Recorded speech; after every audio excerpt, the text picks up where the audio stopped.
We just got married. Why? How could you take him away from me? Just when you thought Monica's pregnant. you've seen it all. I am with child. Didn't see that coming. Rachel's really the one who's pregnant? Who's the father? It's James Brolin. How did you know that? It just gets better. I know who the father is. Rachel Green, will you marry me? What?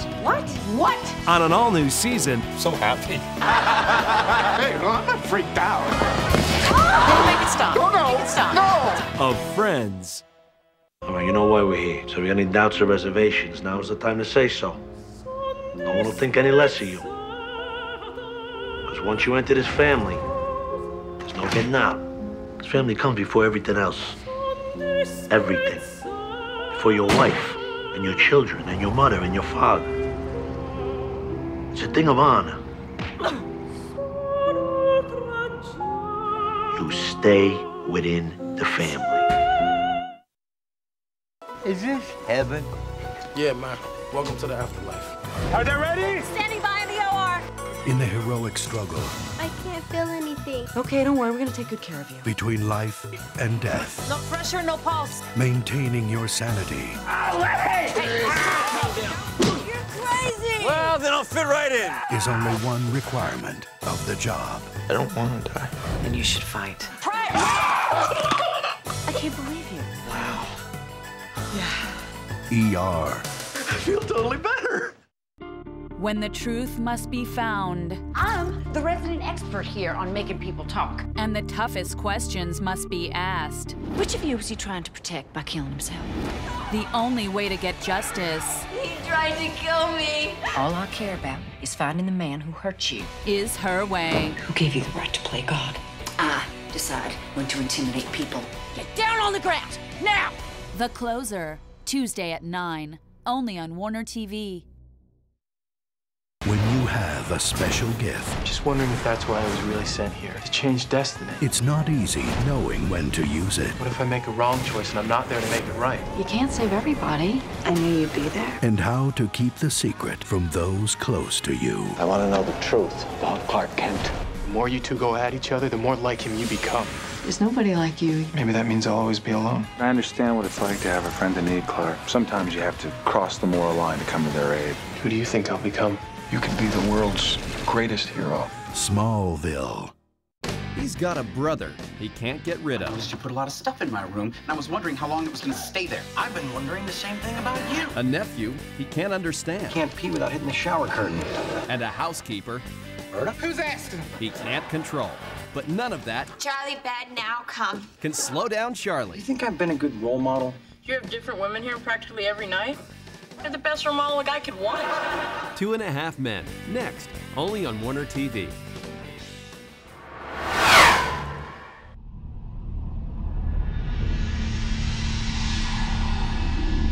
Fringe is a show that I developed with Alex Kurtzman and Bob Orsi, and it's sort of my favorite show because it takes all these things that I love and sort of wraps them into a package that I can't wait to see, which is essentially the idea of that weird gray area where reality and science fiction meet.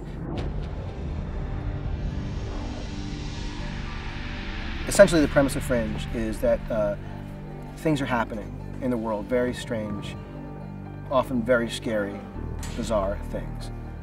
And this young female agent, government agent, identifies this correlation between these events and the work of this professor who existed sort of like a great modern day kind of Frankenstein, who is doing all sorts of incredibly strange things, who's been institutionalized for the last 15 years. And she goes to get him out and can't. And in order to get him out, has to go and find his son, basically to be a guardian. And this sort of unlikely threesome become this force that begin to fight and hopefully solve the mysteries of these very strange goings-on.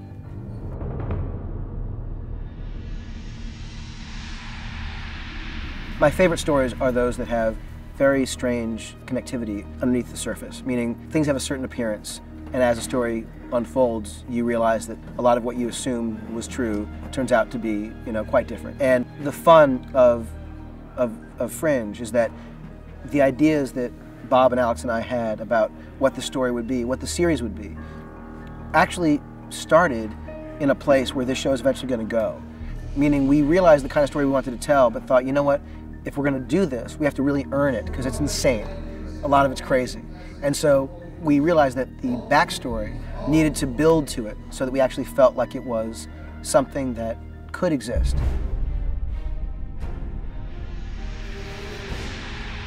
I think the thing that will be most appealing about Fringe, for me at least, it's very witty and I think very smart characters and very relatable characters. I think you watch them and you think, oh, I know those people, those are my friends, those are me, you know, I know them. Or I want to know them because, you know, they get along or they have very specific kind of, I think, amusingly contentious relationships. And they're facing, every week, some of the most insane stuff you've ever seen, and yet they're reacting to it the way you and I would.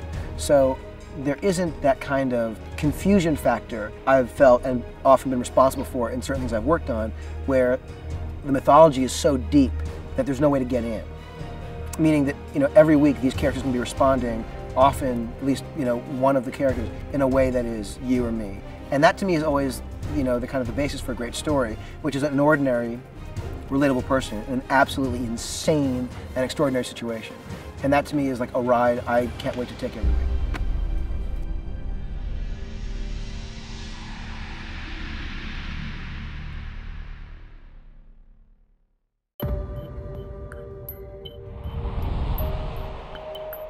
The 11th Hour is a British series that was done a couple of years ago, and there was such a strong mystery at the center of it, a great character. It was the first time we saw a show from overseas that said, wow, this is right for the Bruckheimer Company, so it's the first time we've imported.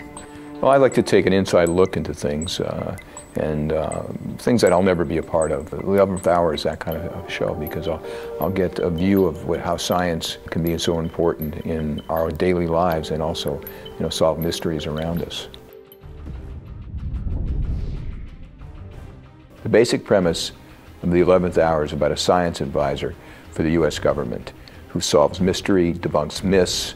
There's real evil that people are doing out there in the world that have nothing to do with guns, have nothing to do with crimes of passion. It's actual genuine evil where they're trying to manipulate the world we live in to pretty dire results. It uses that premise to launch mysteries of how people have ended up either dead, injured, or, you know, answering those phenomena that aren't actual phenomena because they're real.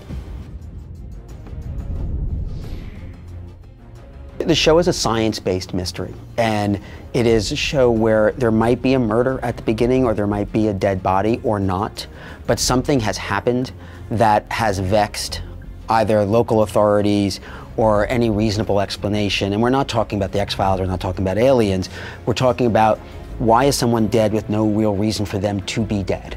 And that it's at that point that they call in Dr. Hood. This is an investigator who goes out and finds the answers to things that have scientific significance. He has to have a bodyguard with him who's a young lady, which makes it even more interesting because there's something in his past that, you know, we don't quite know, and we don't know who's chasing him or why they're chasing him.